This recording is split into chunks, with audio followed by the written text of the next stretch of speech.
हम लोग श्रीमद् भागवतम के तीसरे स्कंद के 9वें अध्याय के 39 को पढ़ेंगे और देखते हैं 40-41 भी हो जाए तो जाना चाहिए शायद। इससे पहले हम श्रीमद् भागवतम जाए बड़ी रुचिकर बात बताएंगे कि परम पूज्य राधा गोविंद महाराज जी के शिष्य भी आए थे, मेरे मित्र हैं। तो महाराज उनको बोले भागवत पढ़ते हो? महाराज समय नहीं मिल पाता। तो महाराज ऐसे बोलते हैं तुम्हारा जीवन व्यर्थ, हमारा जीवन व्यर्थ जा रहा है। It's very interesting. अब ऐसा महाराज क्यों कह रहे हैं? भाई जो चीज़ हम सुनते हैं कि श्रीमद् भागवतम को सुनने से इच्छा मात्र होने से भगवान हृदय में स्फुरित होने लगते हैं, उस रियलाइजेशन से महाराज बोल रहे हैं कि देखो तुम भागवत नहीं पढ़ रहे हो, तुम्हारा जीवन व्यर्थ जा रहा है। और ये बात है। आप विचार कीजिए कि आज अगर मेरा आखिरी दिन होता, हम सबका मतलब हमें से किसी का भी, तो व्यर्थ ही किया ना। बात सारे खाए पिए सोए मतलब वेस्ट गया ना। मैं बार बार इस बात को बोल रहा हूँ, मुझे चित्त में घूम रही बात कि every moment is a very important moment. अगर उस समय हम भगवान की बात सुन लें या नाम जप कर लें, एक बात भी आप देखिए हमें पूरा जीवन चेंज कर सकती है। जस्ट एक बात, श्रीमद् भागवतम का एक श्लोक हमारे पूरा जीवन चेंज कर सकता है। क्या से चेंज कर सकता है? श्लोक सुना था हमने, यच्चकर्थांग मत स्त्रोतम मत कथाभ्युदयांकितम यद्वा तपसिते निष्ठा स एष मदनुग्रह। यच्च करता, जो तुमने किया है। क्या किया है? अंग, हे ब्रह्मा, मत स्त्रोतम, जो तुमने मेरा स्रोत पढ़ा है, जो मेरी कथा के अभ्युदय से अंकित है, मतलब मेरी कथा मेरे प्रभाव के, ये मेरे यश से अंकित है। और तुमने जो तपस्या करी है और जो तुम्हारी निष्ठा है मुझ में, या तपस्या में निष्ठा है, वह सब, और जो तुम किए हो और जो मेरा ज्ञान प्राप्त किए हो, तुम्हारा मन जो हमेशा मुझ में लगा रहता है, संसारी कार्य करने में भी संसार में बंद नहीं होते, सारा कुछ मेरा अनुग्रह है। हमने कल बहुत बढ़िया बात सीखी थी कि हम जब कर पा रहे हैं, कुछ भगवान का यश बोल पा रहे हैं, भगवान के लिए कुछ तपस्या कर पा रहे हैं और भगवान में विश्वास है, तो ये भगवान का अनुग्रह ही है। नहीं ये बात मानेगा तो व्यक्ति मेरे एक मित्र हैं, उनकी पत्नी बोल रही थी, दीक्षित भी हैं, सब कुछ है, हमारा तो कुछ नहीं हो सकता, I have no hopes even being in Vrindavan. She is thinking like this. Vrindavan में होने के बाद भी कहने की मेरे लिए कोई आशा नहीं है। तो ना जानने के कारण व्यक्ति अपने सौभाग्य को नहीं पहचान पा रहा कि भगवान अनुग्रह कर रहे हैं, हम में रहने के लिए दे रहे हैं, या भगवान का नाम उच्चारण करने के लिए दे रहे हैं। रोज हम भागवत सुन पा रहे हैं, पढ़ पा रहे हैं। तो ये सब बातें यहाँ पे खैर ब्रह्मा जी को बताया गया था। अब भगवान क्या कहते हैं जरा देखिए, बड़ी मजेदार बात कहते हैं। कहते हैं कि आपने जो स्तुति करी है, इससे मैं आपसे बहुत प्रसन्न हूं। तो किस भावना में स्तुति करने से भगवान प्रसन्न होते हैं, वह भी यहाँ पे सीखेंगे। हम लोग उस परम पिता परमेश्वर निराकार का ध्यान करते हैं तो भगवान कहते हैं तू कर ही मत यार, ना बोलता अच्छा रहता, अन्य लोग डिस्टर्ब नहीं होते। लेकिन ये जो हल्ला करते हैं कि भगवान निराकार हैं, यह देखो भाई भगवान भी महान है, सत्वगुण की वृत्ति है। ये महान तमोगुण है जो व्यक्ति कह रहा है कि भगवान सत्वगुण को स्वीकार करके आते हैं। तो किन गुणों के का वर्णन करने से भगवान प्रसन्न होते हैं, यहां पे सूचित होता है। शब्द की बड़ी शक्ति होती है। मैं सच बोलने के बैठा हूं और मैं बिना नाम लिए यथावत बोल देता हूं। एक दो पति पत्नी में झगड़ा हो गया, पत्नी चली गई छोड़ करके। हमने कभी अगर मांडवली करना चाहती हूँ, मतलब कॉम्प्रोमाइज करना चाहती हूँ तो ये सोल्यूशन है, और नहीं करना चाहती तो रहो अपने घर में अलग से ना, ये वो ऐसा करते वैसे। हमने कहा, फिर हमने बड़ा कठोर बात बोली, मुझे ज़्यादा बोल रही। मैंने कहा ठीक है, तो भाई बहुत सी स्त्रियों के पति मर जाते हैं कि नहीं, तो तुम भी मान के बैठ लो कि पति मर गए। हमको ज़्यादा हम इसमें इमोशनल नहीं दिखाते। मैंने कहा भाई तुम इतना लड़ रही हो, उससे अच्छा मान लो मर गए, खत्म हो गई कहानी। एक बार सुन लिया, फिर मैंने थोड़ी देर फिर वह अस्त्र चला, नहीं नहीं ऐसा मत बोलिए। तो हमने कहा देखा शब्द का प्रभाव, जिससे तुम शक्ल देखना नहीं चाहती, उस फिर भी भाव तो है ना कि मेरे पति हैं, जो तुम मरने के बारे में तो सुनना नहीं चाहती। हमारे लिए मरना जीने के बारे में बात करना नॉर्मल सी बात होती है। कोई मर ही नहीं रहा है, लेकिन तो मर गए। तो अब पॉइंट ये है कि मैं ये प्रैक्टिकल देख रहा हूं कि शब्द का हम पर कितना प्रभाव होता है। भगवान पर भौतिक शब्द का प्रभाव नहीं होता है, लेकिन आध्यात्मिक शब्द हम कुछ बोलते हैं, भगवान के बारे में कुछ बोलते हैं, तो भगवान उससे प्रसन्न होते हैं और अप्रसन्न भी होते हैं। कोई यह भी कहे ना कृष्ण चोर है, तो कृष्ण खुश होते हैं, कम से कम नाम तो लिया मेरा। लेकिन जो नाम ही गायब कर दे कि भाई कुछ नहीं, कोई नाम नहीं है, कुछ रूप नहीं, तब भगवान को बहुत क्रोध आता है इस पर। हम लोग कई बार सुन चुके हैं चैतन्य चरितामृत के उदाहरण। तो यहाँ ब्रह्मा जी ने जो प्रार्थनाएं बोली हैं, भगवान कह रहे हैं मैं उससे बहुत प्रसन्न हूँ और तुम्हारा कल्याण हो। तो ये समझ लीजिए कि जो हम लोग आज तक पारायण करते आए वो व्यर्थ नहीं किया है। हम लोग ऐसी प्रार्थना नहीं कर सकते खुद से, लेकिन इसीलिए अनुकीर्तन करना चाहिए। जैसे ब्रह्मा जी ने प्रार्थना करी है वैसा हम बोलेंगे तो भगवान हमसे भी प्रसन्न होते हैं। बहुत अच्छा है। आप आगे देखना, श्रुतिफल उसके ऊपर आने वाले हैं, मेरे पीछे बोलिए। प्रीतोहमस्तु भद्रं ते लोकानां विजयेच्छया। प्रीतोऽहमस्तु भद्रं ते लोकानां विजयेच्छया। यदस्तौषिर्गुणमयं निर्गुणं मानुवर्णयन्। यतस्तौषिर्गुणमयं निर्गुणं मानुवर्णयन्। प्रीतोहमस्तु भद्रं ते लोकानां विजयेच्छया। प्रीतोऽहमस्तु भद्रं ते लोकानां विजयेच्छया। यदस्तौषिर्गुणमयं निर्गुणं मानुवर्णयन्। यतस्तौषिर्गुणमयं निर्गुणं मानुवर्णयन्। प्रीतोहमस्तु भद्रं ते लोकानां विजयेच्छया। प्रीतोऽहमस्तु भद्रं ते लोकानां विजयेच्छया। यदस्तौषिर्गुणमयं निर्गुणं मानुवर्णयन्। यतस्तौषिर्गुणमयं निर्गुणं मानुवर्णयन्। प्रीतोऽहमस्तु भद्रं ते लोकानां विजयेच्छया। प्रीतोहमस्तु भद्रं ते लोकानां विजयेच्छया। यतस्तौषिर्गुणमयं निर्गुणं मानुवर्णयन्। यदस्तौषिर्गुणमयं निर्गुणं मानुवर्णयन्। श्लोक तो शायद आप लोग देख के ही समझ रहे होंगे। मेरे दिव्य गुण जो कि संसारी लोगों को सांसारिक प्रतीत होते हैं, उनका जो वर्णन तुम्हारे द्वारा प्रस्तुत किया गया है उससे मैं अतीव प्रसन्न हूँ। अपने कार्यों से समस्त लोगों को महिमामय करने की जो तुम्हारी इच्छा है उसके लिए मैं तुम्हें वर देता हूँ। मतलब जो भी तुमने इच्छा करी वो पूर्ण होगी। यद क्योंकि लोकानाम सृजित प्रजा की विजयेच्छया हित कामना से, उनका कल्याण हो इस भावना से, गुणमयम। अब गुणमय का आज तक आप क्या अर्थ सुने? प्रकृति गुण से युक्त। कह रहे हैं गुणमय प्रतीत होने वाले अप्राकृत गुणों से प्रचुर। समझे? ऐसा लग सकता है कि भगवान भौतिक गुणों से युक्त हैं, लेकिन वह भौतिक गुण नहीं है, वह आध्यात्मिक गुण है। जैसे दया की बात करें तो इस जगत में दया देखी जाती है लोगों की, तो अब सोचेगा भगवान के पास भी वैसी दया है। लेकिन भगवान की दया कैसी है? निरुपाधिक दया। यहाँ कोई व्यक्ति खराब होता है तो उस पर दया नहीं करते हैं, अच्छा होता है तो दया करते हैं, लेकिन भगवान सब पर दया करते हैं। तो ऐसा वैसा भगवान का जो गुण है वो कुछ सिमिलैरिटी जगत में दिख सकती है। लोग सोचते हैं वैसा ही गुण भगवान का भी होगा। भगवान के मुख कैसा है? कमल जैसा। तो कमल कैसा होता है? कमल आप देखेंगे सुबह अर्पित करेंगे, शाम को एकदम काला, उसको देखना भी नहीं चाहेंगे आप। तो ऐसे हैं भगवान के चेहरा कि सुबह आप आरती करना शुरू किए, शाम तक मुरझा गए नहीं, तो हमेशा दिव्य है, अप्राकृत है। तो गुणमय का मतलब, गुणमय मतलब अप्राकृत गुणमय। लग रहा है कि वे प्राकृत गुणों से युक्त हैं, लेकिन ऐसा नहीं है। अब कहेंगे आप ऐसा क्यों कहते हैं? आप बताइए, सभी लोग भगवान कृष्ण को एक समान मनुष्य मानते हैं कि नहीं मानते? जगत में सभी लोग यही बोलते हैं तुम कृष्ण भगवान है। मुझे आप बिल्कुल मेरी बात अब छीन लिए मुझसे। महाराज क्लास दे रहे थे, परम पूज्य वृंदावन चंद्र महाराज भरतपुर में, तो वहाँ वो बोल रहे थे अब जानंती माम मूढ़ा वाला श्लोक बोल रहे थे। उसके बाद बोले महात्मानस्तु माम पार्था। तो वहाँ कुछ लोग कहते हैं चोरवा की पूजा करेंगे।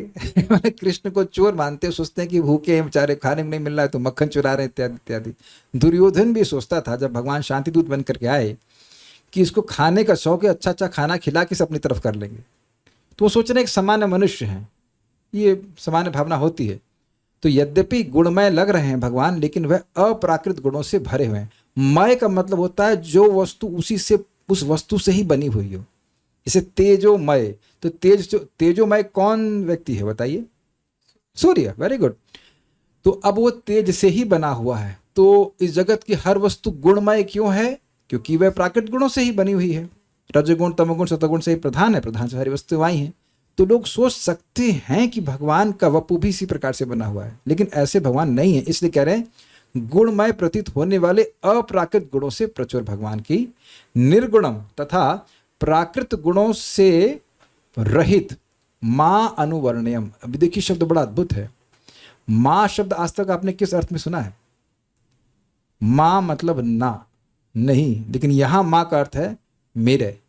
अनुवर्ण्य, मेरे स्वरूप का वर्णन करते हुए। अनुवर्णन मतलब जैसा भगवान का वर्णन होना चाहिए वैसा होना चाहिए। अब मेरे सामने दिक्कत ये है कि यह कहना कि जैसा पूर्ववर्ती आचार्यों ने कहा है वैसे करना चाहिए, तो ये गलत, मतलब दिक्कत इसलिए हो जाएगी कि ब्रह्मा जी से पहले कोई पूर्ववर्ती आचार्य है नहीं। आपने बिल्कुल सही बोला कि अनुवर्णयम का मतलब है, मतलब कुछ लोगों ने बोला, भले न सुना हो, लेकिन अनुवर्णयम का मतलब जैसा पूर्ववर्ती आचार्य बोलते हैं वैसा। तो प्रश्न ये हो जाए कि ब्रह्मा जी से पहले तो कोई आचार्य है नहीं। लेकिन देखिए भगवान का गुण शाश्वत है, तो इसलिए ये सही वर्णन ही है। नहीं तो अब जो भी बात बोले थे कि भगवान का नाम लेकर के जो शरीर छोड़ता है भगवान की प्राप्ति कर देता है, तो वह बात गलत, अजीब सी लगेगी, क्योंकि ब्रह्मा जी सृष्टि तो किसी की किए नहीं, लेकिन ये गुण भगवान का शाश्वत है। पिछले दिन में ब्रह्मा जी यही बोले थे और आज भी यही बोल रहे हैं, ये शाश्वत गुण है जिसका वर्णन कर रहे हैं। अनु मीन्स बोनाफाइड, प्रमाणिक।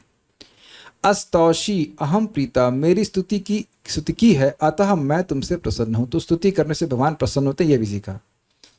ते भद्रमस्तु, एवं आशीर्वाद देता हूं कि तुम्हारा कल्याण हो, मतलब तुम जो जो इच्छा लेकर चल रहे हो वो तुम्हारी सारी इच्छा पूर्ण हो। देखिए कल्याण का बड़ा सिंपल अर्थ है, आप जिसमें हम कुछ प्रोजेक्ट लेके चल रहे हैं, कुछ सेवा की अभिलाषा लेके चल रहे हैं और वह सेवा पूर्ण हो जाए तो आप अपना कल्याण मानते हो, सिंपल सी बात है। तो ये बहुत बड़ा काम कर रहे हैं कि हम सभी के शरीरों की सृष्टि करेंगे और उसमें वह फंसे नहीं, ये बात थी, उनकी मति भगवान से अलग नहीं जाए।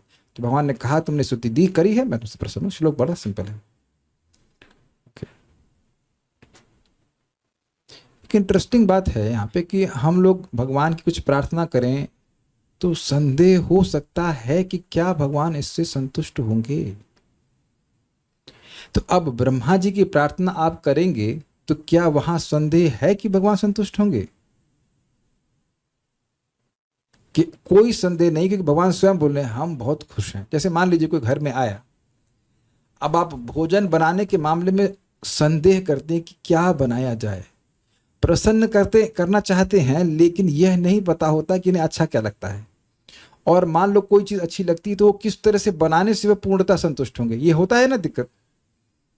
मतलब आप सोचिए कि भाई मान लो अरहर दाल बनानी तो खूब फ्राई करके बना दे, वो कहते पता घी नहीं खाते हैं, तब तो यहाँ एक बड़ा सुंदर रेसिपी मिल रही है कि ब्रह्मा जी की प्रार्थनाओं को बोल करके भगवान खूब संतुष्ट हैं।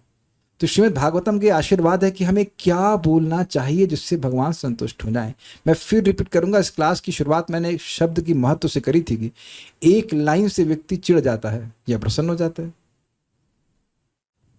ठीक है ना। चैतन्य महाप्रभु के पास कोई व्यक्ति कविता लिख के जाता अपनी, तो पहले स्वरूप दामोदर को सुनाते, उसके बाद वो पास हो जाएगी तब वह महाप्रभु के पास जाएगी, नहीं तो रसाभास होगा या कुछ होगा तो फिर महाप्रभु असंतुष्ट हो जाएंगे। आनुकूल्य न कृष्णानुशील। तो जिन भक्तों ने मेरे संग पारायण किया है वह भाग्यवान हैं, क्योंकि भगवान उससे भी प्रसन्न है। ये बात आप लोग कहेंगे अरे हमारी रचना तो है नहीं, हम तो ब्रह्मा जी की बात बोल रहे हैं। तो यही तो भगवान चाहते हैं कि हम अपनी बात ना कह करके पूर्ववर्ती आचार्यों की बात करें, इससे भगवान प्रसन्न होते हैं। श्लोक देखिए, प्रीतो अहम अस्तु भद्रम ते, तुमने मेरी प्रीति करी है, मैं प्रसन्न हूं, इसलिए तुम्हारा कल्याण हो। कैसे आपकी प्रीति विधान किया है? तो कहते हैं लोकानाम विजय छया, लोगों की कल्याण की इच्छा से, यद अस्तौषी, तुमने जो मेरी स्तुति करी है, क्योंकि तुमने मेरी स्तुति करी है। कैसे आप हैं? तो कहते हैं गुणमयम, मतलब गुणमय प्रतीत होने वाला लेकिन अप्राकृत गुणों से युक्त। अब आप एक विचार कीजिए, अगर हम लोग टीका या आचार्यों की बात नहीं सुनते तो हम गुणमय का अर्थ समझते बिल्कुल कंफ्यूज हो जाते हैं। गुणमय मतलब प्राकृत गुणों से युक्त, और निर्गुण मतलब जिसमें कोई गुण नहीं है, तो कंफ्यूज हो जाते। इसीलिए केवल श्लोक को सुन करके हम समझ नहीं पाएंगे ठीक से। गुणमय का मतलब जो प्राकृत गुण वाले लगते हैं। जैसे सोचेंगे ना कि मैं एक बार प्रश्न किया था श्रीमान श्याम हरि प्रभु को, ये चैतन्य महाप्रभु का शरीर भी क्या दिव्य है? मतलब मीन्स 2003 की बात कर रहा हूँ, नए डिवोटी थे, एकदम नए थे, अब थोड़े और नए, लेकिन उस वक्त और नए थे। तो वो डांट लगाया, अरे तुमको पता, इतना भी पता नहीं है। हमने कहा हाँ हमको नहीं पता है इतना, क्या कर सकते हैं। बोला कृष्ण भगवान दिव्य है समझ में आ रहा है, लेकिन क्या महाप्रभु भी दिव्य हैं? तो अभी तो आप लोग सब विज्ञान मतलब विज्ञ हैं, समझ रहे हैं इस बात को, लेकिन उस समय मुझको नहीं समझ में आ रहा था। मुझे लगता है डिवोटी हैं तो लाइक शरीर भौतिक होगा और वो भक्त शुद्ध हो गए होंगे ऐसे करके। सुनो, यहां तक कि सनातन गोस्वामी जिनके शरीर में फोड़े हो रहे हैं और वह शरीर को निकृष्ट मान रहे हैं। महाप्रभु कह रहे हैं कि तुम्हारा शरीर सच्चिदानंदमय है, बिल्कुल स्पष्ट लिखे हैं, तुम्हारे लिए कोई त्रिताप नहीं है। अब शरीर में फोड़े हो रहे हैं, तब व्हाट डज दैट मीन? तो अब देखिए, अगर मैं कहूं कि सच्चिदानंद देह, तो आप क्या समझते हैं? मैं क्या समझता हूं? कुछ भी नहीं, भौतिक नहीं है। तो भौतिक नहीं, जैसे मान लीजिए कहूं कि मैं ये कोई भी फल का, मान लो कोई मिठाई, आपको मीठा अच्छा लगता है, तो मैं मीठे का नाम ले लूं, तो कहेंगे ये मिष्टी दही है। नहीं, मिष्टी दही नहीं है। तो इससे क्या वर्णन हो गया उस मिठाई का? भौतिक जगत की लिमिटेशन वो नहीं है। अच्छा, तो नहीं नहीं कर करके आप समझ जाएंगे कि वो क्या है? नहीं समझ पाएंगे। आप देखिए कि इस तरह से हम कभी नहीं समझ पाएंगे। हम लोग सिद्धांता स्वीकार जरूर कर रहे हैं, लेकिन वस्तु क्या है वो तो आप अब नहीं नहीं करके नहीं समझ पाएंगे ना।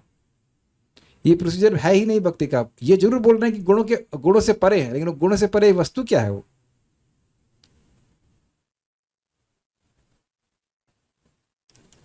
एक भक्त ज्ञानी आ गए, कह रहे पूर्ण ज्ञानमय, पूर्ण आनंदमय, पूर्ण चिन्हमय। अरे भाई, तो चिन्हमय होता क्या? चिन्ह वस्तु है क्या? उसका अनुभव तो होना चाहिए ना। तो जब कोई व्यक्ति इस चीजों को नहीं जान रहा है, तो वो गुणमय का अर्थ ही ले लेगा कि प्राकृत गुण से युक्त है। देखो, भागवत में लिखा है कि भगवान जो है प्राकृत गुण से युक्त है, यानी कि वह सतो गुण को स्वीकार कर लेते हैं। तो सब हो गया गड़बड़ सड़बड़। मान लीजिए कोई उल्लू हो, अब उसने कभी सूर्य को देखा ही नहीं, और अद्भुत बात यह है कि जैसे सूर्य उगेगा उसे देखना बंद हो जाएगा, तो वो क्या समझेगा सूर्य क्या है? So basically we should understand that we are blind.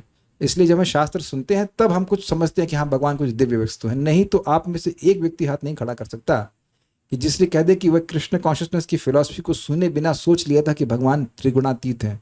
कोई है यहाँ पे? ये शब्द सुने थे आप? शब्द तो यह भी नहीं सुने थे, इसका नाम है इंद्रिय तृप्ति। नॉट खूब करी वही करी। वो जब वही शब्द नहीं सुना तो त्रिगुणातीत क्या होता है क्या समझेंगे? काफी समय के बाद तो समझ में आता है कि इंद्रिय तृप्ति क्या होती है। जल्दी आप इस बोतल में, वैसे छोटी बोतल मैंने मंगवाई थी, कोई बात नहीं, इट्स ओके, दे दीजिएगा, यहीं रख दीजिएगा सर। तो गुणमय शब्द समझ आ गया। और निर्गुणम मां अनुवर्णयम को दीजिए। गुणमय अर्थात अप्राकृत गुणों से युक्त, और निर्गुण मतलब दिव्य गुणों से। एक मिनट, गुणमय का था अर्थ गुणों, प्राकृत गुण जैसा प्रतीत होने वाला, परंतु अप्राकृत गुणों से युक्त। और निर्गुण का स्पष्ट है, गुणों से परे, यानी प्राकृत गुणों से परे। मेरा जो आपने वर्णन किया है, जैसे एक सिंपल सी बात है, बहुत सिंपल सी बात समझिए। श्लोक सुने थे ना यस्यावतार वाला? तो अब देखिए, दुनिया में बहुत सारी बात बोलते हैं, हरी मिर्च लाना भाई, राजमा की सब्जी बनाई कि नहीं बनाई, है कि नहीं? इस तरह की बातें हम बोलते हैं, या हरामखोर किसी को बोल दिया। लेकिन अब यह नहीं समझ पा रहा है कि प्राकृत शब्दों को बोलना एक अलग चीज है, और एक राम या गलती से हरि बोल दे मरते समय, तो वह भगवान की प्राप्ति कर लेगा। अब अंतर आ गया ना आपको? क्या आपने कभी कृष्ण का नाम नहीं सुना था कृष्णा कॉन्शियसनेस में आने से पहले? एक व्यक्ति बोलते भारत में जिसने कभी कृष्ण का नाम ना सुना हो, राम नाम सुना हो, लेकिन क्या हमने उसको कभी महत्व दिया? आप बोल ही नहीं सकते कि महत्व दिया, नहीं देते हैं, है कि नहीं? यानी कि राम, भगवान का नाम, भगवान में भेद नहीं है, तो राम का नाम में ऐसी शक्ति है, यह एक भौतिक व्यक्ति नहीं समझ सकता है। तो ये नाम की अद्भुत चिन्मय प्रभाव को ब्रह्मा जी बोले ना कि अनजाने में भी कोई नाम बोल देता है, विवश अवस्था में, मरते समय, अपवित्र अवस्था में भी, तो वह परम पवित्र चिन्मय धाम को प्राप्ति कर लेता है। तो ये सब भगवान की दिव्य गुण है जिसका वर्णन उन्होंने किया। इससे भगवान बहुत प्रसन्न हुए। एक और बात भी है, क्यों प्रसन्न हुए? ब्रह्मा जी को तो ये कोई श्लोक पढ़ाया नहीं, तो ये सारी बातें ब्रह्मा जी का रियलाइजेशन नहीं स्वीकार करते हैं। अब ब्रह्मा जी जब ये बोल रहे हैं, तो हम लोग सुन करके नाम की महिमा का कुछ अंदाज लगा लेते हैं और हम जप कर पाते हैं। जब तक भक्त लोग इस प्रकार से अपनी रियलाइजेशन को शेयर नहीं करते हैं, तब तक बद्धजीव कैसे समझेगा बताइए? ये आप देख रहे हैं, लोका नाम विजय, लोकों को आने वाले जितने भी हमसे पैदा हुए, वो सब ब्रह्मा जी की प्रार्थना सुन करके, भगवान की महिमा को समझ करके भगवान की सेवा करेंगे, है कि नहीं? तो इसलिए भगवान बहुत प्रसन्न हुए।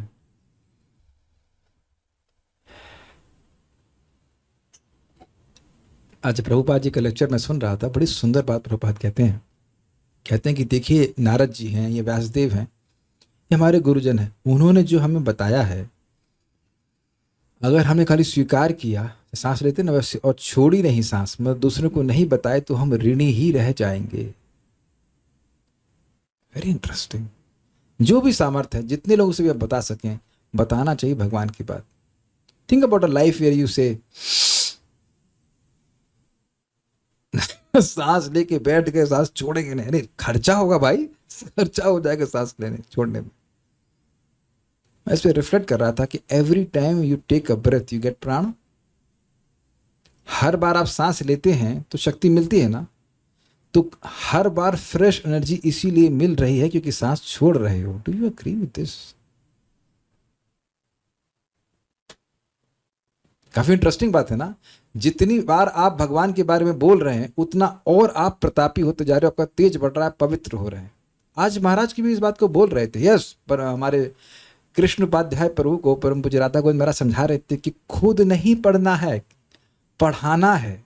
और यही बात परम पूज्य वृंदावन चंद्र महाराज भी हम सबसे पहले उन्हीं से सुने थे। आख्यातानि अपिधीतानि धर्म शास्त्राणि यान्यतः, प्रथम स्कंद के प्रथम अध्याय में आप देख लेना, शायद 1.1.67 ऐसे कुछ आगे पीछे होगा, तो वहां प्रभुपाद बोलते हैं कि स्वयं पढ़ने से ज्यादा महत्वपूर्ण है पढ़ाना। और प्रभुपाद पता क्या कहते थे कि ये जो तुम दूसरों को पढ़ा रहे हो, बस ये तुम्हारी रीडिंग हो गई, समझे? बस मैं उतना ही पढ़ता हूं जितना मुझे पढ़ाना है, क्योंकि वो एक श्लोक एकदम घुस जाता है दिमाग में, याद रहता है। आप बैठे बैठे भी उसका विचार कर सकते, because you have actually discuss that thing. तो आप समझ गए कि मैं क्या व्याख्या कर रहा हूं। विजयेच्छया, लोगों को विजय प्राप्त हो। असली विजय किस पे बताइए? असली विजय तो मृत्यु पे विजय है। तो ब्रह्मा जी ने फॉर्मूला बताया कि नहीं बताया? यस्यावतार गुण कर्म इत्यादि। भगवान का नाम बोलने से व्यक्ति मृत्यु को विजय प्राप्त करता है। बाकी कल्याण क्या होगा? और क्या कल्याण हो जाए? घर में कुछ वस्तु आ जाएगी, उससे कौन सा कल्याण हो रहा है? लेकिन मृत्यु को ही व्यक्ति पार कर जाए, ऐसी इच्छा से जो आपने मेरा यश बोला है, उससे मैं बहुत प्रसन्न हूं। कहाँ थे हम लोग? सारार्थ दर्शनी। मैं अपनी ही कृपा, छूट ही रहा कुछ, ठीक है। मैं अपनी ही कृपा द्वारा उत्पन्न भक्ति से अतीव प्रसन्न होता हूं। This is brilliant.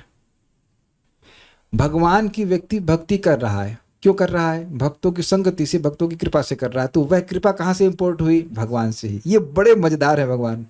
समझिए, जैसे माँ अपने बच्चों के लिए खुद ही ऑर्नामेंट्स लेके आती है।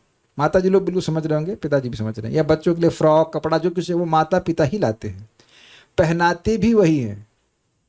और फिर क्या कहते हैं? मेरा बच्चा कितना प्यारा लग रहा है, देखो मेरे बच्चे को कितना प्यारा लग रहा है। तो जब व्यक्ति भक्ति करता है, आपने सीखा ही था, भक्ति करने का सामर्थ्य, भक्ति करने का मौका, वो सब कुछ की सिद्धि, वो सब भगवान देते हैं। और फिर भगवान कहते हैं देखो मेरा भक्त कितना अच्छा है। तो ये जो स्तुति करने का सामर्थ्य था ब्रह्मा जी का, वो कौन दिया? भगवान ही दिए। और फिर कह रहे हैं मैं आपसे बड़ा प्रसन्न हूं। अगर आपको याद हो, सब लोग को याद होगा, कई बार मैं रिपीट किया हूं, मार्कंडेय ऋषि कहते हैं भगवान सब कुछ तो आप करते हो, और उसके बाद भी, और जो जीव आपके लिए कुछ कर देता है उससे आप प्रसन्न हो जाते हैं। अद्भुत आपकी महिमा है, कुछ भी कर रहा है। इसीलिए मैं बार बार आप लोग को रिपीट कर रहा हूं, हर दिन हमको जप कर पा रहे हैं, या कुछ कथा बोल पा रहे हैं, या सुन पा रहे हैं, ये सब भगवान का अनुग्रह है। और इससे हम भगवान के प्रिय भी हो रहे हैं। लेकिन ये सब भगवान का अनुग्रह ही है। ये अद्भुत है कि हम अपने से कुछ नहीं कर सकते हैं, सब कुछ भगवान करते हैं, फिर भी भगवान प्रसन्न हो जाते हैं। This is amazing, really amazing. मेरी अद्भुत परिपाटी अर्थात निपुणता को तो देखो। तुम्हारे द्वारा सृजित लोक की विजय की इच्छा से युक्त होते हुए तुमने मेरी स्तुति की है कि मेरा स्वरूप अद्भुत गुणों से पूरित साकार कल्याण समुद्र है, तथा यह भी कहा है कि मैं सत्व गुण आदि प्राकृत गुणों से रहित हूं, इससे मैं प्रसन्न हूं। थोड़ा समझिए, विजय की इच्छा एक और इंपॉर्टेंट पॉइंट है। विजय शब्द हम इससे पहले भी सुन चुके हैं ब्रह्मा जी से ही, और वहां विजय का अर्थ था कि मैं सृष्टि करूं तो मुझे कहीं पराभव प्राप्त न हो। आप अध्याय का शीर्षक जानते हैं, ब्रह्माज प्रेयर्स फॉर क्रिएटिव एनर्जी। आपको याद होगा 8वें अध्याय के अंत में ब्रह्मा जी 5 तत्वों को देखे थे। अपने को देखे थे, कमल को देखे थे, जल को देखे थे, वायु को देखे थे और आकाश को देखे थे। फिर भी वह समझ नहीं पा रहे थे कि, ये समझ गए थे कि सृष्टि के तत्व हैं, लेकिन यह समझ नहीं आ रहा था कि सृष्टि होगी कैसे। तो अब सृष्टि कैसे होगी, इसको, इस शक्ति को प्राप्त करने के लिए भगवान की प्रार्थना की। तो विजय का मतलब था कि ये जो इनकी एक प्रकार से पराभव प्राप्त हो रहा था कि सब कुछ मिलने के बाद भी वह सृष्टि नहीं कर पा रहे हैं, वो सृष्टि करने की क्षमता के रूप में जो पराभव मिल रहा था कि नहीं समझ पा रहे हैं कैसे करें, तो इस इच्छा से भी वह स्तुति किए हैं। समझा पा रहा हूं मैं? विजय मतलब जब वह लोगों की सृष्टि करें, लोगों की शरीर की सृष्टि करें उनके कर्मानुसार, तो उनको कोई पराभव ना हो। तो इस इच्छा से जो आपने स्तुति करी है, इससे मैं प्रसन्न हूं। अच्छा, अब यहां देख लीजिए क्या लिखा है। गुणमय शब्द की व्याख्या करते हुए यहाँ पे चक्रवर्ती बात कहते हैं, मेरा स्वरूप अद्भुत गुणों से पूरित साकार कल्याण समुद्र है। ये समझे आप? मय शब्द मतलब जो वस्तु जिसमें भरी रहे, उससे उस वस्तु को मय कहा जाएगा। तेजोमय की व्याख्या करी तो गुणमय मतलब भगवान अनंत कल्याणमय गुणों से भरे हुए हैं, ऐसा उन्होंने कहा है। आपको याद होगा कि ब्रह्मा जी भगवान का गुण कहते कहते श्रांत हो गए, विरराम, थक गए, थक जैसे गए, मतलब गुण समाप्त नहीं हो रहे हैं और बोलने की उत्कट इच्छा भी है, लेकिन अब चुप होगा कि भगवान के गुण तो अनंत हैं। आपने सुना था इस अध्याय में। तो ये सब बातें ब्रह्मा जी के द्वारा मालूम चली कि भगवान के गुण अनंत हैं। और फिर यह भी कहा कि निर्गुण मतलब सतगुण आदि प्राकृत गुणों से रही, तो इससे मैं प्रसन्न हूं। अब आगे क्या देखिए, किंतु जो अखिल कल्याण गुणमय नारायण मुझको सत्वादि प्राकृत गुणमय बोलकर स्तुति करते हैं, किंतु निर्गुण रूप नहीं, उनके प्रति मेरी प्रीति नहीं होती है, इसलिए उनका मंगल नहीं हो, यह भाव है। बहुत जबरदस्त बात है। जो यह कहते हैं कि भगवान प्राकृत गुणमय हैं, वही मायावादी लोग क्या कहते हैं?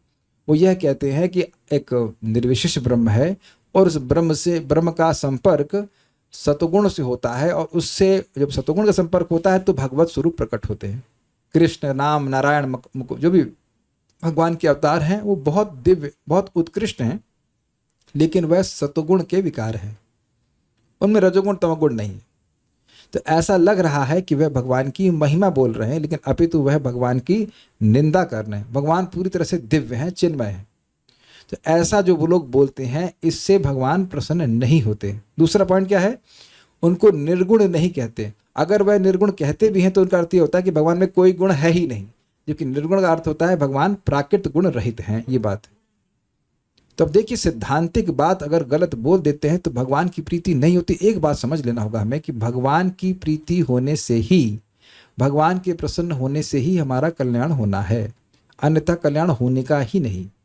भगवान प्रसन्न हो रहे हैं तो कल्याण होगा, क्योंकि भगवान की कृपा से ही हमारी प्रगति होती है। प्रभुपाद समझाते हैं, कृष्णा's mercy is the active ingredient in the advancement of a devotee's life।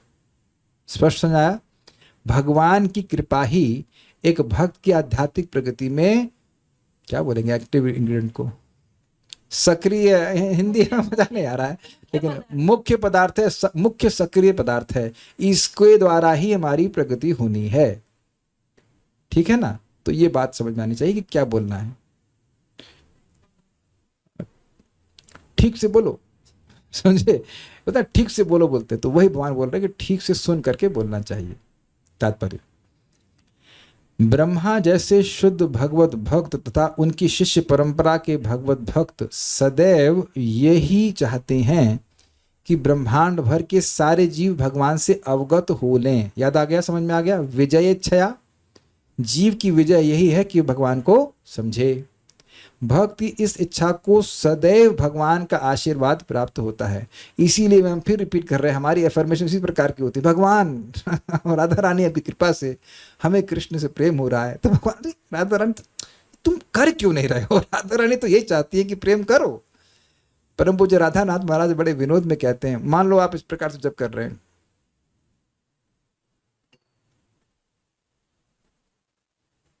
ठीक है कर लेता हूं, हरे कृष्णा, हो रहा है, पूरा कर रहा हूं, हरे कृष्णा कृष्णा कृष्णा, बस पूरा हो गया, राम नाम हरे हरे बिल्कुल डिसइंटरेस्टेड चैंटिंग भी कर रहे हैं, तो भी राधा रानी बड़ी प्रसन्न है।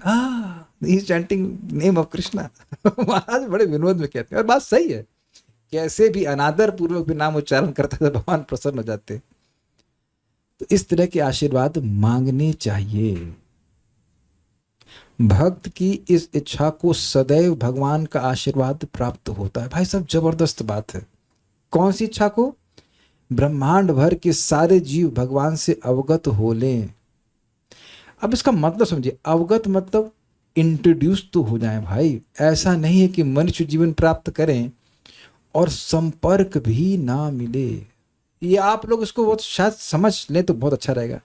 संपर्क तो मिले। जैसे यहाँ पे भी अनंत प्रभु हैं, मेरी कुछ तो बात समझ में आती होगी अनंत, मैं सीरियसली पूछ रहा हूँ, कुछ तो आती होगी। ये मत यार दुख ही मत करना है प्रोजेक्ट, कोई आपकी कोई बात नहीं समझ में आती, ऐसा मत बोलना, ऐसा मत बोलना, दिल को बहुत दुख लगेगा। तो आप समझ रहे मेरी बात, कोई तो बात दुख हंस रहा है, इसका मतलब कुछ तो समझ में आ रहा है। ओके, समथिंग एटलीस्ट अनंत को यह पता है कि भगवान कौन है। अनंत पता है कौन है भगवान, कृष्ण भगवान है। तो अब ये बात हम लोगों को, इनकी उम्र में कितने लोगों को पता थी 8 साल की उम्र में? तो ये बहुत बड़ी प्रगति हुई कि नहीं? इसे कहते हैं अवगत होना।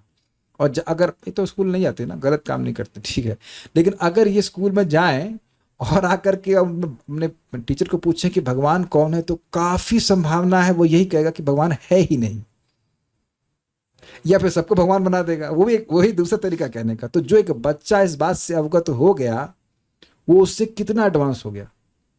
देखिए, भक्त परिवार में कोई व्यक्ति है, वो कितना भक्ति कर रहा है वो तो अलग बात है, लेकिन यह नहीं कहेगा कि गणेश जी भगवान है, शिव जी भगवान है, कोई और भगवान है। That is a very amazing thing. समझ रहे हो ना बात? तो ये बात बड़ी इंटरेस्टिंग है कि सभी लोग 16 माला जप करना, ये सब करना ना भी कर पाए, कम से कम अवगत तो हो कि कृष्ण भगवान हैं। This is the desire of a devotee. और अगर ऐसी इच्छा हमारे हृदय में है तो देखिए बिल्कुल स्पष्ट आपके सामने लिखा है, भक्त की इस इच्छा को सदैव भगवान का आशीर्वाद प्राप्त होता है। मतलब आप ऐसा नहीं कह सकते कि ये इच्छा आप आज कर रहे हो तो आज इसको भगवान नहीं देना चाहते। He is extremely pleased by that desire. इसीलिए तो प्रभुपाद जी के तात्पर्यों को पढ़ना चाहिए। प्रभुपाद समझा रहे हैं कि भगवान किन चीजों से प्रसन्न होते हैं। अगर आप किसी एक व्यक्ति की भी सहायता कर रहे हैं, भाई इसको समझ में आ जाए कि कृष्ण भगवान हैं, तब भी भगवान उससे बहुत प्रसन्न है। इस जगत में कुछ खल होते हैं जो उनके मन में यही संकल्प होता है कैसे हम दूसरों का नुकसान करें। तो वो हमारे शिक्षा गुरु के रूप में हमको स्वीकार करना चाहिए। हम लोग को अच्छा बनना चाहिए कि जो भी व्यक्ति हमारे सामने आ रहा है, काश इसको मालूम चल जाए कि कृष्ण भगवान हैं। This is the mood. इसी को आप कहेंगे जारे देखो तारे कहो कृष्ण उपदेश। समझ में आ गया? कभी कभी निर्विशेषवादी जन भगवान नारायण की कृपा के लिए सतगुण साकार रूप में उनकी प्रार्थना करते हैं, किंतु ऐसी प्रार्थनाओं से भगवान तुष्ट नहीं होते, क्योंकि इससे उनके वास्तविक दिव्य गुणों का गुणगान नहीं हो पाता। भगवान के शुद्ध भक्त उन्हें सदैव अतिशय प्रिय होते हैं, यद्यपि वे सभी जीवों के प्रति सदा कृपालु और दयापूर्ण रहते हैं। अब देखिए बड़ी इंटरेस्टिंग बात है। किसी के मन में संदेह आ जाएगा, अरे भगवान तो सबके पर दयालु हैं, तब यह क्यों कहते हैं कि इनका कल्याण हो इनका कल्याण नहीं हो? देखिए, वो सबके ऊपर दयापूर्ण हैं, लेकिन वो मैटर नहीं है। वो सदैव एक चिन्मय व्यक्ति हैं, स्पिरिचुअल सेंसिटिव व्यक्ति हैं। तो अगर कोई भगवान के गुणों को हे बुद्धि से बोल रहा है, भगवान के दिव्य गुण हैं और उनको सत्वगुण में बोल रहा है, तो वो भगवान का अपमान कर रहा है। Is it okay? तो इसलिए भगवान उससे अप्रसन्न होते हैं। उनको बोलना नहीं आया, ये बात है। यहाँ पर गुणमय शब्द महत्वपूर्ण है, क्योंकि यह भगवान के दिव्य गुणों से युक्त होने का सूचक है। आपको समझ में आ गया? ओके, अगला श्लोक देखते हैं। यहाँ पे इस अध्याय का जो हमने स्रोत बोले हैं, ब्रह्मा जी के जो पारायण कर रहे हैं, उसको पढ़ने का सुनने का श्रुतिफल भगवान बता रहे हैं। तो आप लोग अपनी विश लिस्ट निकाल लीजिए, जो जो इच्छाएं हैं वो पूरी हो जाएंगी इस स्रोत को पढ़ने से। तो मुझे थोड़ी गलती हो गई कि 3:9:40 को सबसे पहले पढ़ाना चाहिए था। अब चक्कर क्या, पारायण भी वहीं तक करा रहा हूँ जहाँ तक पढ़ाता हूँ, तो मैंने भी नहीं पढ़ पाया, इसको दिक्कत हो गई। तो जो जो इच्छा है वो सब पूर्ण हो जाएगी। आप लिस्ट बनाओ और उसको आप पारायण करना शुरू कीजिए।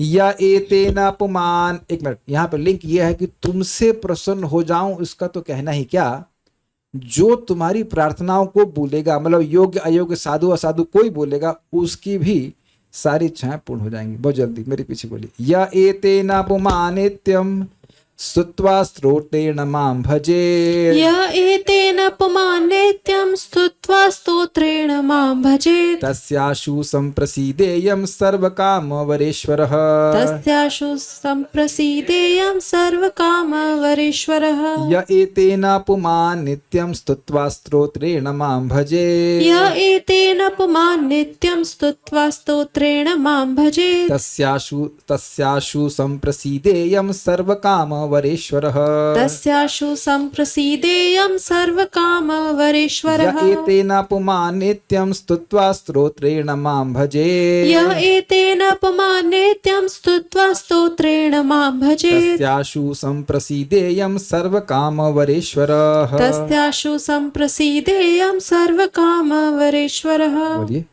य एतेन पुमान् नित्यं स्तुत्वा स्तोत्रेण मां भजेत् य एतेन पुमान् नित्यं स्तुत्वा स्तोत्रेण मां भजेत् तस्याशु सम्प्रसीदेयं सर्वकामवरेश्वरः तस्याशु सम्प्रसीदेयं सर्वकामवरेश्वरः। मुझे लगता है कि कुछ कुछ श्लोक तो आप सीधे समझने लग गए होंगे। जो भी मनुष्य, क्योंकि मनुष्य ही कर सकता है, जो भी मनुष्य ब्रह्मा की तरह प्रार्थना कर, ब्रह्मा की तरह ब्रह्मा हो क्या? नहीं, उनके अनुगत्य में जैसा वो बोले, जो भी मनुष्य ब्रह्मा की तरह प्रार्थना करता है और इस तरह जो मेरी पूजा करता है यानी प्रार्थना के द्वारा, उसे शीघ्र ही यह वर मिलेगा कि उसकी सारी इच्छाएं पूरी हों, क्योंकि मैं समस्त वरों का स्वामी हूँ। तो हम अगर सत्यनारायण कथा की तरह करें, जैसे भगवान ने ब्रह्मा जी की सारी इच्छा को पूर्ण किया, वैसे जो भी इस पाठ को पढ़ता है उसकी सारी इच्छाएं पूर्ण हो जाती है। ओके, तो आप लोग लिस्ट बनाइए, देखिए कौन कौन सी इच्छा पूर्ण होती है। यह पुमान, जो व्यक्ति, समझ गए, जो व्यक्ति का मतलब कोई भी हो, नित्यम एतेन स्तोत्रेण, नियमित रूप से आपके द्वारा रचित इस, एतेन मतलब इस, तो आपके द्वारा रचित इस स्तोत्रेण, स्तुति द्वारा, स्तुत्वा माम भजेता, स्तुति करके मेरा भजन अर्थात मेरी सेवा करता है, सर्व कामे वरेश्वरः, तो मैं जो समस्त कामनाओं को प्रदान करने वाला परमेश्वर हूँ, तस् आशु संप्रसीदेयम, उसके प्रति अति शीघ्र ही सम्यक प्रकार से प्रसन्न हो जाता हूँ। तो जब सम्यक प्रकार से प्रसन्न होंगे तब करेंगे क्या? जो भी उसकी इच्छा है वह उसको पूर्ण कर देंगे। और आप देख रहे हैं कि जब आप ये सुनते हैं तो मैं नहीं समझ रहा हूँ कि मन में भौतिक इच्छा आ रही होगी। देखा आपने, जो सारी इच्छाओं को पूर्ण करने में समर्थ है, यानी कि भगवत प्रेम देने में भी समर्थ है, तो उससे वही मांगना चाहिए ना। कोई छोटी मोटी चीज क्यों मांगेंगे? बुद्धिमान व्यक्ति को अपनी सेवा को बेचना नहीं चाहिए। प्रेम बिना व्यर्थ मोरा, दरिद्र जीवाना, दास करी वेतन मोरा, दिया प्रेम धन। परम पूज्य राधा रमन महाराज एक प्रवचन कह रहे थे, बड़ा सुंदर कह रहे थे कि देखिए, भक्त लोग अपना दुख सुख मैनेज कर लेते हैं और अपनी भक्ति को इन चीजों के लिए खर्च नहीं करते। They keep on investing there भक्ति फॉर एडवांसिंग इन भक्ति। तो आप कहेंगे भक्ति का पुण्य तो खर्च नहीं होता है। हाँ जी, नहीं खर्च होता है, लेकिन उन इच्छाओं की पूर्ति में समय व्यर्थ होता है ना। तो इसलिए भगवान के जो भक्त हैं वो जो भी सुख दुख है अपना जो भी है वो मैनेज कर लेते हैं, लेकिन जो भक्ति के कार्य कर रहे हैं उससे अपनी भक्ति ही वर्धित करना चाहते हैं और भगवान इस इच्छा को देख रहे हैं। श्लोक बड़ा स्पष्ट है, या एतेन पुमान नित्यम, जो इन स्तुतियों के द्वारा जो मनुष्य नित्य रोज स्तुत्वा, स्तुति करके, स्त्रोतेना, स्त्रोत के द्वारा, माम भजेता, मेरा भजन करता है, तस्य आशु संप्रसीदेयम, उसके द्वारा मैं उसके लिए मैं बहुत जल्दी संप्रसीद हो जाता हूँ, बहुत अच्छे से प्रसन्न हो जाता हूँ। जब आप बहुत अच्छे से प्रसन्न होते हैं, कब होते हैं आप अच्छे से प्रसन्न? हम लोग प्रसाद के समय होते हैं। वेदवादी जानती है, गुस्सा हो गया तो कुछ नहीं, प्रभु जी अच्छा प्रसाद बना के दे तो खुश। हमने कहा क्या करें, साधु जीवन जिए तो हमारा सुख दुख इसी में, अच्छा प्रसाद, ठीक है, सारे खून माफ। It not?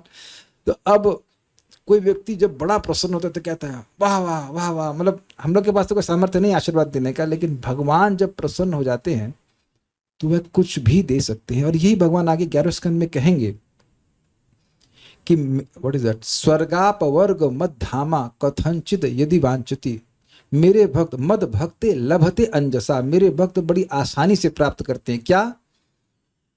स्वर्ग अपवर्ग मद धामा, स्वर्ग मोक्ष या मेरा धाम कथंचित यदि वांछते, यदि वह चाहते हैं तो, अर्थात भक्त शुद्ध भक्त तो नहीं चाहते हैं, वह तो केवल भगवान से प्रेम चाहते हैं। ये बात है। सर्व काम वरेश्वर, सभी कामों को, सारी कामनाओं को वरदान देने में ईश्वर है, कंट्रोलर है। अब इसका मतलब क्या है कंट्रोलर का? देखिए, कभी कभी किसी व्यक्ति के पास सामर्थ्य होता है कुछ देने का, लेकिन उससे ऊपर कोई ईश्वर होता है, इस कारण से वह दे नहीं पाता है। जैसे कि रावण को मारने के लिए भगवान श्री राम उद्यत हुए, तो अब दुर्गा जी पूछ रही, अरे आप ही के भक्त को, शिव जी को पूछते हैं कि आप ही के भक्त को मारने जा रहे हैं भगवान, तो आप बचाइए। उसको कहते हैं जब भगवान ने निश्चय कर लिया तो मैं क्या कर सकता हूँ। तो शिव जी सामर्थ्य रखते हैं बचाने का, लेकिन भगवान से ऊपर सामर्थ्य उनका नहीं है। तो ये एक बड़ी इंटरेस्टिंग बात, और बहुत ध्यान से सुन लीजिएगा कि भगवान हमारे कर्म को ओवरराइड करके देने का सामर्थ्य रखते हैं। भागवत में 11वें स्कंद में आया है, देवता कर्म सचिव, सेक्रेटरी हैं, जो हमने कर्म किए हैं उसके अनुसार देते हैं। लेकिन भगवान कर्म के अनुसार नहीं देते, वो अपने अनुसार देते हैं। और उनकी एक बड़ी अद्भुत अमेजिंग क्वालिटी है, वो जब भी देते हैं वो सोचते हैं कि मैं कम दे रहा हूँ कह रहे मैं दे ही नहीं रहा हूँ कुछ। तो जो देते हैं वह अपनी इच्छा से देते हैं। इट्स नॉट कि हमारे कर्म के अनुसार मिलना है। हम लोग सुन चुके, कर्माणि निर्दहति किंतु च भक्ति भाजाम, जो भगवान की भक्ति करता है उसके कर्म को अच्छे प्रकार से भगवान दहन कर देते हैं। ये सब बातें हैं। ओके, श्रीधरी, मुझे यह क्या कहना है कि मैं तुम पर प्रसन्न हूं। जो कोई दूसरा भी जीव इस स्रोत से मेरी स्तुति करके नित्य ही मेरा भजन करेगा, उस पर भी मैं प्रसन्न हो जाऊंगा। स्पष्ट है सारादर्शनी। क्योंकि मैं तुमसे प्रसन्न हूं, अतः अब और क्या कहा जा सकता है, और कहने की क्या जरूरत है। प्रभुपाद कहते हैं एक जगह कि भक्त के लिए बस सारे प्रयासों का उद्देश्य यह है कि भगवान के को प्रसन्न कर ले, भगवान के चेहरे पे एक स्माइल आ जाए। That's it, that is his perfection of life. भगवान उससे प्रसन्न हो जाए। देखिए, इस चीज को केवल भविष्य में नहीं रखना है। जब भी आप भोजन यानी भोग लगाएं तो you should speak it out. चक्रवर्ती बात कहते हैं इसको कि कृष्ण आप इससे प्रसन्न हो। जब पूरा करें, कृष्ण आप उससे प्रसन्न हो। ऐसे नहीं मान लेने मुक्ति मिली जब से ऐसा एटीट्यूड नहीं रखना चाहिए। हाँ, भगवान मैं ऐसा कर पाया, आज अच्छे से नहीं कर पाया, जो कुछ भी जितना भी कर पाया, भगवान आप इससे प्रसन्न हो। कथा के बाद भगवान आप इससे प्रसन्न हो। ये भावना आपको बढ़ा के रखनी है। अगर पर ये फीलिंग नहीं आ रही तो आपको पता है FTBA, आप एक्शन बोलने लग जाएंगे तो आपको फीलिंग भी आने लग जाएगी, कृष्ण आप इससे प्रसन्न हो। This is very important. और भी अच्छा हो, क्लास के पहले या कुछ भी कार्य करने जा रहे हैं उससे पहले भी आप इस इंटेंशन से करें कि कृष्ण आप इससे प्रसन्न हो। और क्या चाहिए बताइए? भगवान प्रसन्न हो जाए तो और क्या चाहिए? तात्पर्य, ब्रह्मा द्वारा की गई स्तुति को कोई भी ऐसा व्यक्ति नहीं कर सकता है जो अपनी इंद्रिय तृप्ति करने का इच्छुक हो। अब इसका क्या मतलब है? इसका मतलब है कि जो ब्रह्मा जी स्तुति कर रहे हैं, ऐसी स्तुति जो इंद्रिय तृप्ति करने वाला व्यक्ति है उसको करने का संकल्प ही मन में नहीं आएगा। He cannot pray like this। तब एक हमारे सामने दुविधा आ जाएगी कि भाई हम लोग के हृदय में तो इच्छा है, तब हम ब्रह्मा जी की स्तुति कैसे बोलेंगे? मैं आपको फिर रिपीट कर रहा हूं, we may not feel but we speak it out. जब हम बोलते हैं तो उससे हम पवित्र होने लग जाते हैं, और धीरे धीरे आप देखेंगे कि वो फीलिंग भी आने लग जाती है। ये भागवत का शब्द है इसी प्रकार का। इसको 1.1.2 में कहा है कृत भी, अर्थात जो लोग अच्छे आचरण वाले हैं उनके हृदय में भगवान तुरंत आ जाते हैं, और जो खराब आचरण वाले हैं उनके हृदय में आ जाते हैं, लेकिन थोड़ा टाइम लगता है। लेकिन ये नहीं कह रहे कि उनके हृदय में आते नहीं है। समझ रहे हैं ना बात? इसलिए अगर व्यक्ति को फीलिंग्स नहीं भी हैं लेकिन वो बोल रहा है तो धीरे धीरे उसका प्यूरिफिकेशन, एक्चुअली धीरे धीरे नहीं, काफी तेजी से प्यूरिफिकेशन होगा और वह शुद्ध हो जाएगा। लेकिन अपने से वह प्रार्थना नहीं कर सकता इस प्रकार से। ये प्रभुपाद जी कहते हैं अपने से व्यक्ति ये प्रार्थना करता है, भगवान हमारे बेटे को ये हो जाए, नौकरी लग जाए, बिटिया की शादी हो जाए, यही सब इच्छा उसकी रहती है। उससे बाहर उसका कहते, उससे बाहर उसकी रेंज नहीं है, ये कहते हैं। ऐसी स्तुतियों का चयन वही व्यक्ति कर सकता है जो भगवान की सेवा करके उन्हें तुष्ट करना चाहता है। भगवान दिव्य प्रेमा भक्ति विषयक समस्त इच्छाएं निश्चय ही पूरी करते हैं, किंतु वे अभक्तों की सनकों को पूरा नहीं करते, भले ही ऐसे आकस्मिक भक्तजन सर्वोत्कृष्ट प्रार्थनाएं क्यों न करें। समझिए आप इस बात को। आप मान लीजिए ब्रह्मा जी की प्रार्थना आप कर रहे हैं और मन में आए कि भाई भगवान का प्रेम प्राप्त हो, तो भगवान ये करते हैं और करेंगे ही। थोड़ा समय लगता है, लेकिन ऐसा हो ही नहीं सकता कि भक्ति की सिद्धि भगवान ना प्रदान करें। ही मस्ट, क्योंकि उनकी खुद की इच्छा है कि आपको भक्ति प्राप्त हो। वो थोड़ा वेट जरूर कराते हैं, लेकिन ऐसा नहीं कि वो चाहते हो कि आपको भक्ति ना मिले। क्या ये क्लियर हो गया? तो सोचिए, अगर आप अपनी इच्छा को भगवान की इच्छा से मिला देंगे तो आपकी इच्छा अमोघ नहीं हो जाएगी? मैं समझा पा रहा हूं? मतलब मान लीजिए मैं इस प्रकार की इच्छा करूं, मैंने ब्रह्मा की प्रार्थना बड़ी पढ़ी है, मेरी नाक थोड़ी ऊंची हो जाए, कहेंगे तेरा दिमाग थोड़ा ऊंचा नहीं हो जाए? It's not stupid. नाक जिसकी ऊंची है वो क्या बहुत सुखी है? And people have the ideas इस जगत में कि मैं ये हो जाए, मेरा मकान बन जाए। या जैसे एग्जाम्पल एक बताते हैं कि बढ़िया थी, वो लकड़ी काट के लाती थी जंगल से। तो एक बार वो लेके आ रही थी, काफ़ी वजन हो गया, भगवान उसके सामने आए। भगवान कहे कि क्या चाहती हो? कहती वो थोड़ा ये लकड़ी जो है, इधर मेरा दर्द हो रहा है, उठा करके दूसरे कंधे पे रख दीजिए। तो अब ये कोई वरदान मांगा हुआ बताइए? जनरली बहुत शब्द खराब कहूँगा, टुच्चे वरदान मांगते हैं कि ये नौकरी मिल जाए, ये शादी हो जाए, ये हो जाए, वो हो जाए। ये सब नहीं, ये सब नहीं, बुद्धिमानी नहीं है। इसीलिए कह रहे हैं सनक नहीं। जैसे सनक थी ना एक व्यक्ति की, क्या थी? जिसके सर पर हाथ रखूं वो मर जाए, सर फट जाए। तो ये सनक है ना, इससे तुमको क्या लाभ मिलेगा? कौन था वो? विरकासुर। विरकासुर। तो ऐसी प्रार्थना करने वाले कभी भगवान विष्णु की उपासना नहीं करते। अब मुझे तो आज तक कभी नहीं आया, आप लोग के घर में आया कि विष्णु उपासना कर रहा हो, यदि मर जाए वो हो जाए? एक दीति करी थी, लेकिन उनका भी फिर हृदय चेंज हो गया था। ऐसे लोग नहीं करते भगवान विष्णु की उपासना। तो देखिए, हम पूरा विश्वास हमें है कि जो भी भक्त यहाँ उपस्थित हैं, उन सभी के हृदय में भक्ति प्राप्त करने की इच्छा है ही। आपने सुना है हरिदास ठाकुर जी कितने आनंद में है। इस जगत में भी हम देख रहे हैं जो शुद्ध भक्त है वो कितने सुख में है। तो ऐसी अभिलाषा लेकर के जो आप चले हो, वह निश्चित पूरा होगा। प्रभुपाद सामने आपके कह रहे हैं, never have doubts, never have doubts. कभी कभी लगता है क्या हम 16 माला कर रहे हैं, कैसे भगवान के पास पहुंचेंगे? काहे नहीं पहुंचोगे, जरूर पहुंचेंगे 100%। Krishna will make sure that you go back to Krishna. अब मैं तो बार बार बृहत भागवतामृत का बात आती है कि भगवान बिल्कुल आग्रही हैं कि क्यों नहीं मेरे पास आ रहा है। तो बुद्धिमान व्यक्ति को इस जगत से बाहर निकल के भगवान के पास पहुंचने की इच्छा रखनी चाहिए। कुछ पूछ रहे हैं भक्त?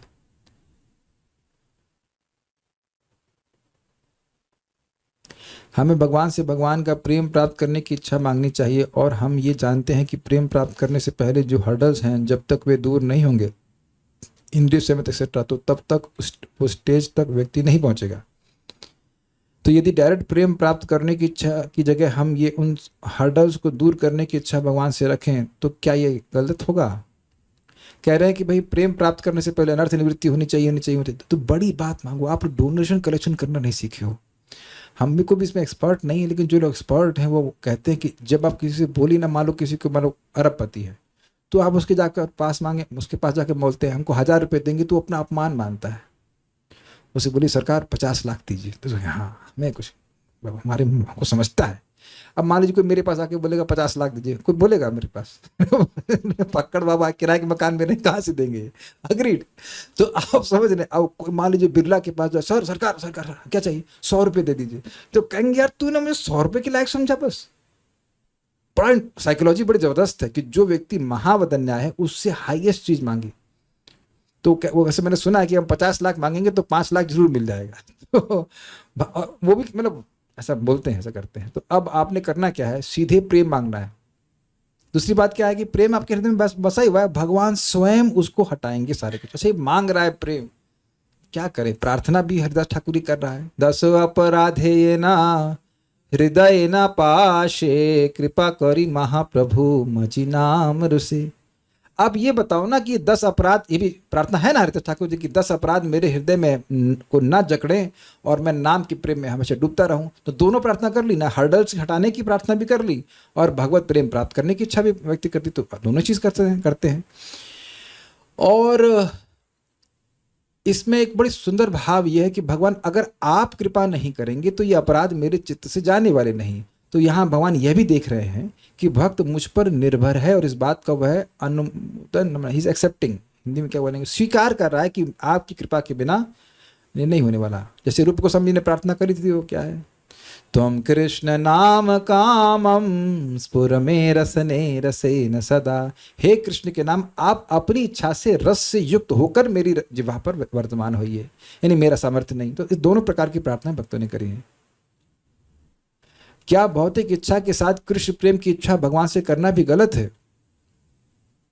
ये बताइए कि अब दाल चावल में घी डाला जाता है कि मरी हुई छिपकली को अगर पानी में डाल दिया जाए, उसमें जो झाग निकला है वो मिलाना चाहिए, दोनों चीज मिलानी चाहिए। धनंजय प्रभु, आप आइए प्रसाद में, हम आपको आपके लिए अलग से बनाएंगे। और तो मट्टी का तेल, गंदी बात नहीं करेंगे, मट्टी का ज्यादा नहीं भाई, 200 ग्राम मट्टी का तेल मिला देंगे उसमें आप। अच्छा, एक मुझे एकदम अच्छे से याद है, पता नहीं मैं ही गलती किया था, भक्ति के पहले का जीवन कुछ तो बनाया था, खीर बना था, कुछ था उसमें, मेरे हाथ में मट्टी का समथिंग वाज देयर कि मट्टी के तेल की महक आ रही थी। किसने किया था हमको पता नहीं, एकदम एकदम स्पष्ट याद है, यहाँ तक आई कैन स्मेल इट, पूरा खीर खराब हो गई थी। नहीं समझ में आ रहा है तो आप लोग करके देख लेना। मट्टी का तेल नहीं मिलाता, कोई इतना बेवकूफ नहीं होता, लेकिन मट्टी के तेल के हाथ हो और उससे आप भोजन बना दीजिए, बस देखिए फिर कोई खा पाए तो उस सुगंध से ही आप झेल जाएंगे, नहीं खा पाएंगे, नहीं खा पाएंगे ना। तो परम पूज्य गौर कृष्ण महाराज समझाते हैं कि भाई देखो, बहुत बड़ा खीर है, मतलब 1 टन खीर है, उसमें 1 कटोरी आप मट्टी का तेल मिला दीजिए तो अब खाई नहीं जाएगी खीर। तो ये क्या बात आप करते हैं कि प्रेम भी मांगेंगे और भौतिक वस्तु मांगेंगे? तो ये हृदय के दूषण को हमारे सूचित करता है कि हम सोच रहे हैं कि भौतिक वस्तु प्राप्त करके हम सुखी हो जाएंगे। आज तक सुखी हुए? अगर आज तक सुखी होते तो भक्ति ही क्यों कर रहे होते? अब जो मटेरियल नीड्स हैं, दैट्स अ डिफरेंट, पंखा है, ये है, वो ठीक है, लेकिन इससे कोई सुखी तो ना हो जा रहा है। ओके, तो अब आप लोगों की क्या इच्छा? मेरे से समाप्त होगी, घोषणा हो गई है। So will not take the next shloka. What is the shloka? हाँ, उसको हम कर लेंगे, आज समय समाप्त हो गया है। तो आज बहुत सारी बातें सीखी हमने और उसका पारायण करेंगे। कोई प्रश्न तो है नहीं, सो स्टॉप नाउ। एक जो बहुत महत्वपूर्ण बात हमने सीखी है कि अगर हमारी भक्ति की स्पृहा है तो वह अमोघ इच्छा है। आप जप कर रहे हैं, आप भक्ति कर रहे हैं, प्रणाम कर रहे हैं, जो कुछ भी है वह विफल नहीं हो सकती। इसलिए आज कुछ भी अनुभव हो, कुछ भी हो परिस्थिति हो, आप उसको उसके बावजूद भक्ति करते रहिए। बहुत सुंदर बात बोल के मैं रुकूंगा। श्रीमान श्याम सुंदर प्रभु हैं, प्रभु परम पूज्य राधा गोविंद महाराज के शिष्य हैं, बहुत सीनियर वरिष्ठ भक्त, बहुत अच्छे भक्त हैं। तो वह कृष्णोपाध्याय प्रभु को बता रहे थे और वो हमको शेयर कर रहे थे कि देखिए, हमारे जीवन में कुछ अगर हो रहा है और वो हमारे कंट्रोल के बाहर जा रहा है तो क्या सीखना चाहिए, क्या स्वीकार करना चाहिए कि वह भगवान की इच्छा से हो रहा है और इसलिए वह अच्छा ही हो रहा है। This is brilliant, this is brilliant, this can guide our whole life.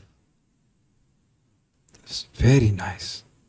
देखिए, ये व्यक्ति केवल थ्योरी से नहीं बोल रहे हैं, ये like I don't know 30-40 years, 40-50 साल से भक्ति कर रहे हैं, निष्काम भक्त हैं। बहुत अच्छी बात बोल रहे हैं कि आप देखेंगे हर एक के भक्त के जीवन में देखेंगे कि वो सब कुछ अच्छा चल रहा है, लेकिन कुछ चीजें हैं जो आपके बिल्कुल कंट्रोल के बाहर है। तो यह सब भगवान की इच्छा है।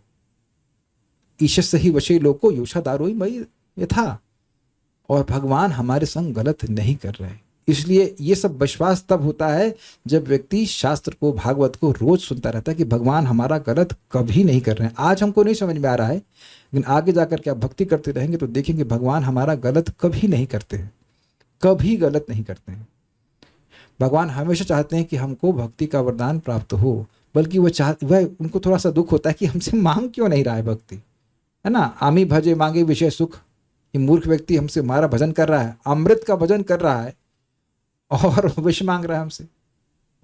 तो ये सब बातें हैं, और जो भक्त निरंतर मांगते रहेंगे उनको निश्चित भक्ति प्राप्त होने वाली है, निश्चित भक्ति प्राप्त होगी, इसमें कोई संदेह नहीं।